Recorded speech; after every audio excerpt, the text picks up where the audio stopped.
guys, my name is Chris Griffey. I'm a student here at J-Tech. Today we're going to be going over an annual inspection on this truck. I'm going to talk over some key points for you guys, show them where they're at. I'm not going to go underneath the vehicle for the sake of the video, but I'll talk about it for you still. So we're going to start off with the tires. So when you're checking the tires, you want to make sure you're checking the tread depth. Make sure nothing damaged in the sidewall or the tread itself. You want to make sure you're checking the lug nuts, make sure they're all there, make sure nothing's loose. You also want to make sure that you're checking your wheel hub seals and making sure they have the proper amount of oil in them. Make sure they're well lubricated. So as you go around, you'll make sure that there's no obvious signs of damage on the body, nothing that can keep the door from opening or closing, anything like that. You want to make sure you have a fuel cap on your fuel tank at all times. Make sure it's able to stay secure. Make sure straps aren't damaged, for example, as far as that body damage. Right here, we're going to inspect the batteries. You want to make sure none of the terminals have excess corrosion on them. Make sure everything's hooked up correctly and tightened down. It's not going to move on you. You would also want to make sure that the batteries have the proper voltage for the system that you're checking. And as you go around, again, tread, sidewall, lug nuts, hub seal. Make sure you don't see any like oily wetness indicating any kind of leaks anywhere. You'll be able to tell it kind of have like a sheen to it if it has leaks. Like I forgot to mention earlier, but when you're checking the tread on the tires, you want to make sure the drive tires have at least 2 30-seconds tread left, and steer tires you want to make sure they have at least 4 30-seconds. Depending on who you work for, it can vary. Companies have different standards. As far as suspension goes, you want to make sure that the airbags are nice and tight, they're not loose. Make sure they're not dry rotted anywhere. You want to make sure you don't have any loose shocks, cracked leaf springs, anything like that could compromise the suspension of the vehicle. You want to make sure that you have see right there, you have a missing brake light.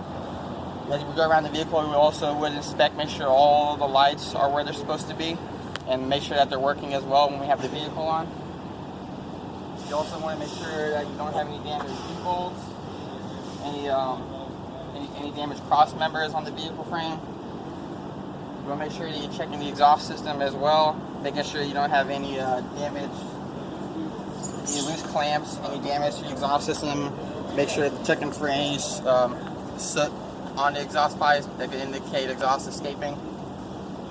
I failed to mention on the other side, but you also want to make sure you check your pigtail and your glad hands. Make sure that the seals on them aren't dry rotted. And the pigtail, you want to make sure that the pins aren't corroded. Make sure that they're in a serviceable condition. And then we're also wanting to check, pretty much when you're checking the engine, just make sure you don't have any kind of fluid leaks anywhere. Mainly that's the main thing you're looking for. And you also want to make sure you're checking fluid levels, such as coolant, power steering, hydraulic if the vehicle has it, oil, engine oil, and transmission fluid. And pretty much that's it for the outside of the vehicle, so now we're going to go inside the cab. Okay, so now that we're in the cab, we're going to turn on the battery, make sure all our warning lights come on, making sure all the gauges pop up that they're supposed to. So you can see we have all our it looks like we have all our warning indicators popping up correctly. It shows that they work on initial startup of the vehicle. You can hear the test for the low air warning buzzer, and it would also show you the light too. Another thing that you want to check when you're in here, you want to make sure that your parking brake works correctly. So we're going to apply the brake, and we're going to release the parking brake. As you can hear, the parking brake is released. And now we're going to pull it back out. You can hear the release of air. Parking brakes are applied now. Now we're going to start up the vehicle.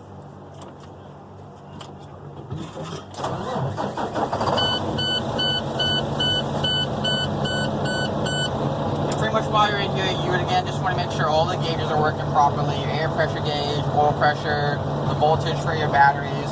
Just make sure everything works. If it doesn't work, then you have to get it fixed. That's pretty much a requirement. Okay, and another thing you really need 2 people for if you include yourself. But you would also want to do, want to have someone in the cab and someone outside, and you want to be making sure that you check to make sure all your turn signals work, your headlights, your brights, your brake lights, your hazards, And you also want to make sure that your backup alarm works as well. And that one, those you really have to have 2 people for. One in the cab to operate it, and another person outside to visually check everything for you. And that's pretty much it, guys. That's the annual vehicle inspection.